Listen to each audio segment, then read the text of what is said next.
This is Energize Radio. Energize Radio. Your direct introduction to amazing radio people who do what you do and win. Advice, ideas, strategies to help you help your clients and grow your career. Energize Radio. Let's get energized. Here's John Cole.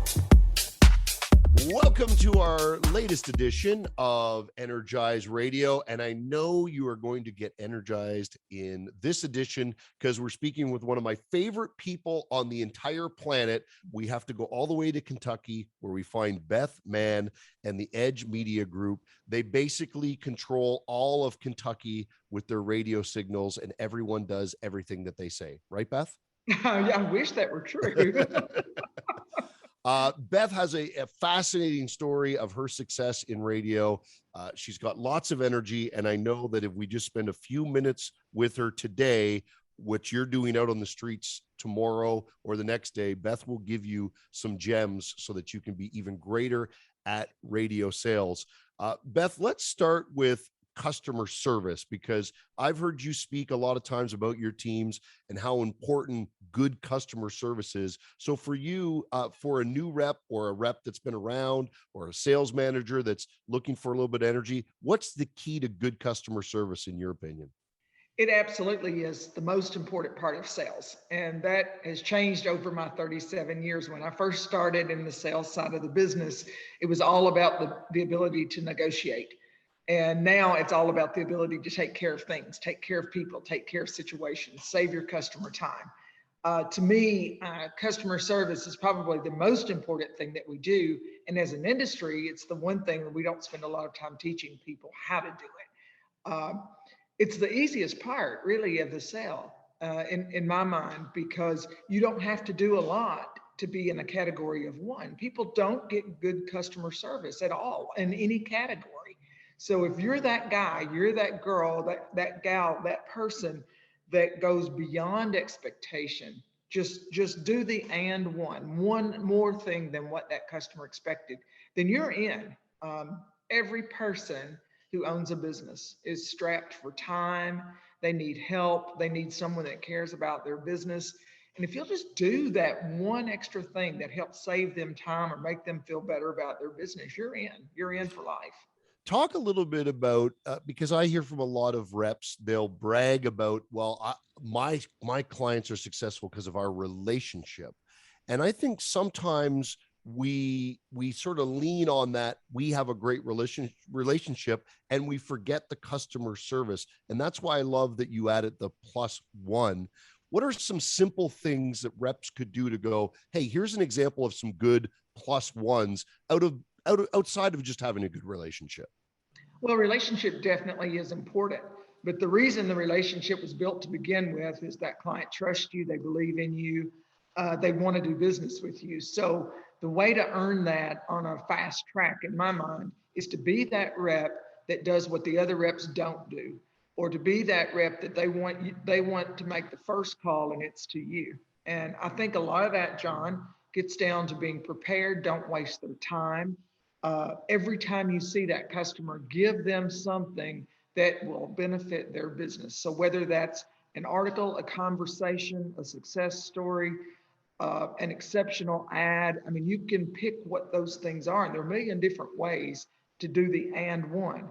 But if you will not just do what you say you're going to do, but do a little more than what you say you're going to do. You know, the ad will be ready on Thursday. Instead, hey, I got your ad done early. Here it is. Here's an emailed copy of it in your inbox to listen to when you want to on Wednesday. So just little bitty things that if you will work to be that person that they totally trust and they know you've got it, when they hand it to you, they never have to wonder again about whether it will be successfully executed or not.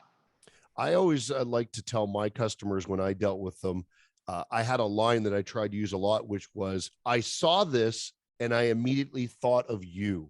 Exactly. And that's such a powerful line, because if you're reading an article or you see a business like theirs in Denver, Colorado, or Toronto, Canada, and you go, wow, there's a tire shop in Toronto doing something cool. And you take that idea, but when you present it, you say, when I saw this, I thought of you.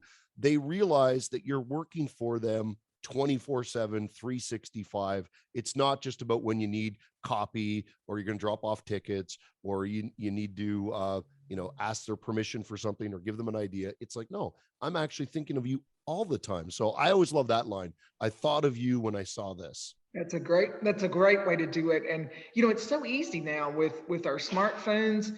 I travel, I take pictures of a jewelry store. I'll show them, something they've got on their signage, or it might not have anything to do with radio. It has to do with how they're marketing their business. But I've taken pictures of people's parking spaces before and said, I know you're really struggling with parking at your store. Wanted to show you this pretty creative way that this business has figured out a way to add some parking at the side of their building. It's about business development. And for some reason, we put these blinders on and we think it's advertising. It's not. It's about building business. I love everything you said there. A lot of times, I'm sure you're the same. You go out on sales calls with your reps, and after the call, the rep will turn to you and go, oh, I just wish I could be as excited or passionate about radio, or I knew all the things that you know about radio. And I always try to explain to them, it's about confidence. Like, I'm confident in radio. I don't need someone to tell me it doesn't work, because I know for a fact it does. I've made hundreds of businesses extremely successful using radio. How do you help your reps build that same confidence that you have in your product, in your medium? I think, that's a really good question, and it is a challenge, but I think the first thing is, you've got to lead the way. You got to lead the path, and people have to see your excitement and your passion every day, not just in front of a customer, but throughout the day, 24/7, 365. Every time my staff sees me, they need to see that I'm excited and passionate about this industry. If you're not excited about what you're doing, get out of the way, because you're really raining on other people who are excited about the industry. Confidence comes with knowledge. I believe that 100%. You cannot be confident in something that you do not know about or understand. So, you need to become an expert in your field. The more you know about what you're doing and about what business needs from you, the more confident you're going to be in those presentations. It takes understanding. I do not like rehearsed presentations. I like business conversations. We do not do CNAs that have a written form that you're filling out. Come on, have a business conversation. Ask a lot of questions. There's not a business owner in the world who's not excited to talk about their business. It's like asking someone about their grandchildren. It's that passion that people want to talk about. So, have the confidence to have a conversation. If you get stumped, you're not sure what to say, I start almost every conversation the same way when I walk in to see one of our clients. How's business? Yeah. It actually amazes me how many reps are afraid to ask that question. It's the most important question. It's the most important one. The only question that matters. The only thing that matters in your job with that customer is how is business, not how's the ad working, not how do you like your ad, not how many times a day do you want to run your ad, but how's business? Yeah. And you know what? It's funny because I love asking that question, because I'm like you, I'm a student of business. I want to know. I ask people when I'm not even trying to sell them. Like, if I'm going in and I'm buying shoes somewhere and I know I'm talking to the owner, I'll say, hey, by the way, how's business? Because I'm just interested in the vibe of my community. I want to know how everyone's doing, and I want to be able to help them any way I can. I think, John, if we practice that question and practice listening to the answers, there's a lot of your knowledge about the business community. A lot of times my sales rep will say, well, how did you know that? I said, well, at Rotary today, I sat with an insurance agent, and I said, so how are things? Are things up, down, flat? How are things? Just asking those questions in general conversation every day. That is as easy for me as how about this weather? Yeah. It's as simple. It's, just have confidence to ask that, because people want to talk about that.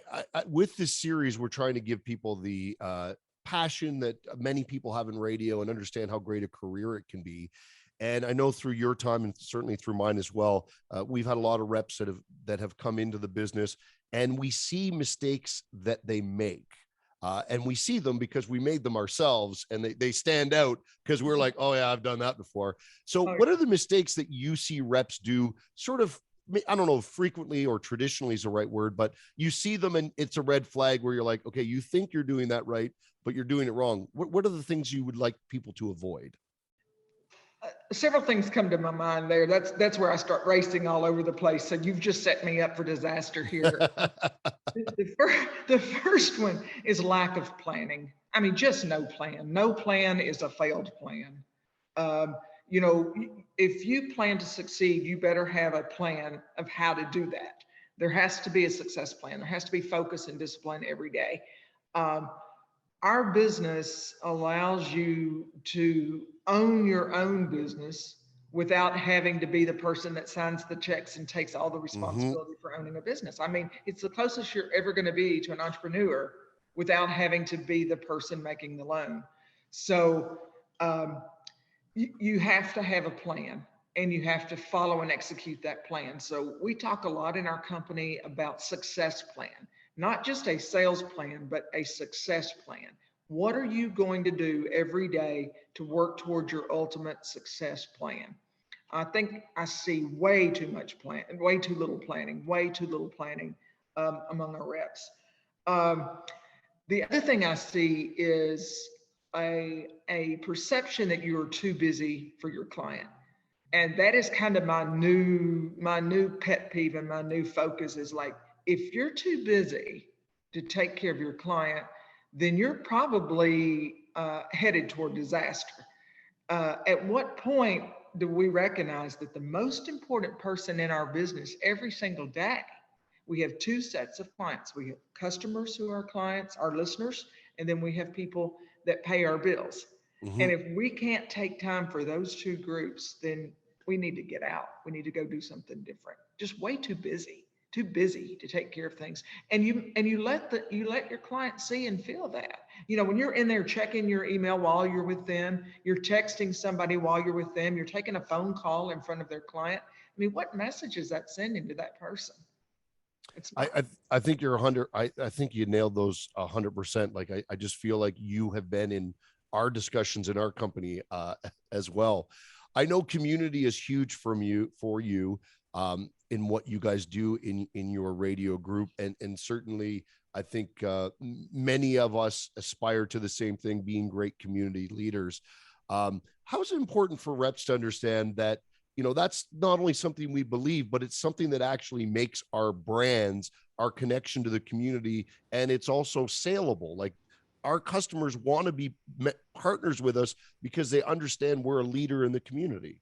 It absolutely is what you are selling every day. People can buy advertising a million different places. I mean, you can buy a clock, you can buy something on a wall, you can buy a sign up back of a menu. I mean, there are a million places that people can buy advertising. But the only real place in my mind that they can buy connection to the community is through the media, through local media.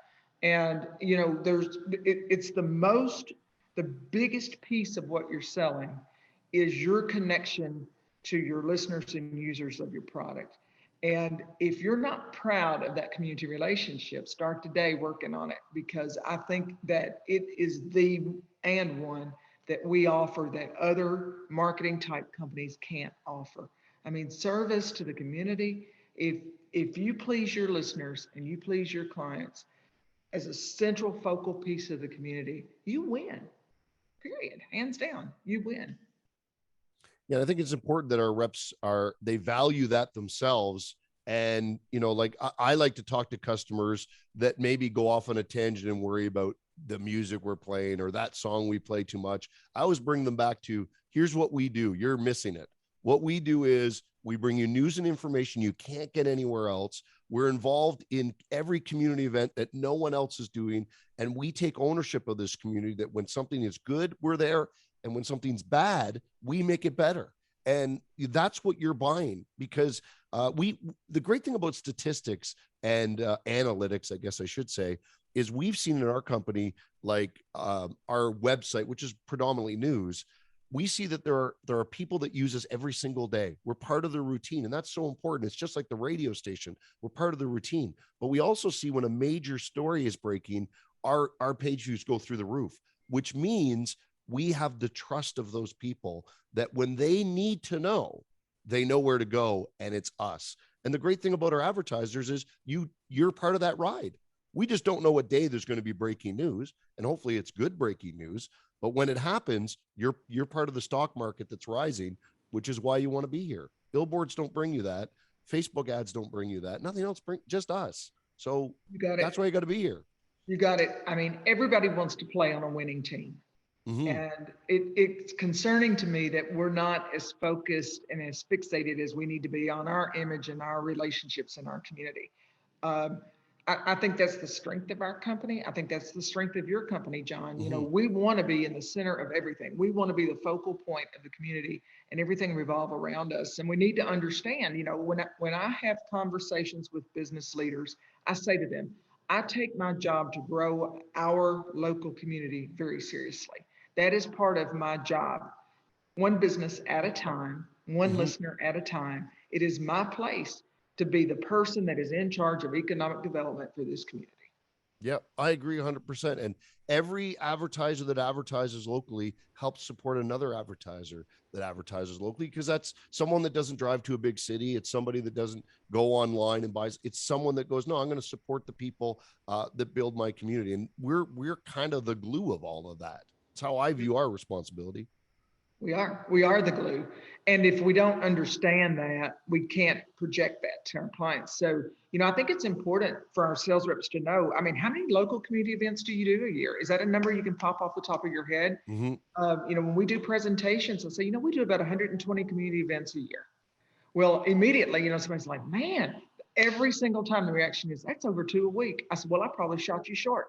It's probably more like 140 or 150 a week then, you know, a month, a year then. So it's just if you will super serve the community, you will be super served. Yeah. Right. So the more you give, the more you will receive. That is so true, and that's been true for eternity. You know, that's been a true statement. Yeah, 100%. Which brings me to our final question, because I've heard you speak about this before, and I actually have stolen a line that I think you learned from your mentor, which is money follows excellence. And I tell everyone that, look, it doesn't matter whether they're working for me or they're working, you know, I've talked to guys that are in construction, and my son who doesn't know what he wants to do with his life yet, and he's getting ready to go to university. I'm like, dude, you got to remember, money follows excellence. It doesn't matter what you're doing. You can be a construction guy, you can be a plumber, you can be a radio guy, an insurance salesman, like a person at a grocery store. Money will follow excellence. When you're great at what you do, the money will come. So be focused on being great at what you do. And I know you told me that you learned that very early in your career, and you've had some great mentors along the way. I have. I mean, right when I was in college, as a sophomore in college, is when I met my lifetime mentor, and he became more of a father to me. In fact, this room that I'm sitting in was named for him, and DJ Everett III. And we had so many business conversations. And you know, I think about things that he taught me at age 17 or 18 or 19 that I've carried with me my whole life. And one is, you know, be superior in your field. Be the person that everyone wants to talk to or have a conversation with or learn from, because you have knowledge. And you know, everybody wants to be with that guy or that gal, that person that seems to always be the one that can bring a little bit more to the table. So when you're on the winning team, people want to be on the winning team with you. So that helps with recruitment, that helps with sales, that helps with business development. But be excellent at what you do, and you will be well paid. And it doesn't really matter what you're selling. It doesn't really matter what type of business you're in. If you're the person known as being excellent at that, you will be the person that rises to the top. I mean, there's no middle there. There's no average. And, you know, I think enough people do not strive to be excellent. They're okay with being good. They're okay with being very good. And, you know, I don't think like that. I want to be the best. I want to be the best every time. I wake up to win every day. I don't wake up to play. I wake up to win. And you have to think like that. You have to literally every day, if you have an athletic background or if you have a social background, whatever it is, wake up every day saying, how am I going to be best at what I do so that my client gets the best of me every day? If you're not performing at that level, ask yourself, why not? Why not? John, I've never been more excited about the opportunities in this industry than I am right now. And I'm I agree. 37 years in. I mean, 37 years, you'd think, man, this woman has got to be getting tired eventually, But we have more opportunity now than we've ever had. It's probably my greatest concern for my team is, can you manage all of the opportunity you're being presented with right now? Yep. I agree with you 100% on that. One final thing before we let you go, if there's one thing you could tell reps to do tomorrow that would make them more successful, it doesn't have to be very big, just could be a simple thing. What's one thing you would tell everyone to do tomorrow? Do a better job of planning your success. Get up with a plan, have your plan laid out from the previous day. I never leave work that I don't have the next day planned out. I try to leave myself room because things are going to happen. I mean, stuff happens. But if I still keep a yellow legal pad with my things, my plans on it. Okay. I mean, I do the same thing. If I leave that thing at home, I go back home and get it, because that is my plan. And I think that too many people think, and sometimes the more talented we are, the more we fail to plan because we think we can pull it out. Man, I'm good at this. People like me. I have good relationships. That's all true. But if you don't have a plan, you're just spinning in circles. I mean, you gotta have a very clear plan of what you're going to do to be great at what you do. I use the legal pad as well. And there's just a really nice feeling when you're on that last page and you get to start a new one. I don't know why. It's just, I get so excited. I'm like, ooh, I get to start a new legal pad. I can't wait. It's been a minute since I've completed everything on my list. It's good. Beth Mann from Kentucky, the Edge Media Group. Thank you so much, Beth. I know people are going to learn lots from this, and we do appreciate your time. Hey, thanks for doing this series. I mean, if I can ever be of help to any person that's in this industry, it's a payback opportunity for me. I mean, I've been blessed by the best industry in the world, and I'm living my childhood dreams. So if I get a chance to help someone else be successful in this industry, I'm all in. All right. Thank you very much, Beth. Thank you.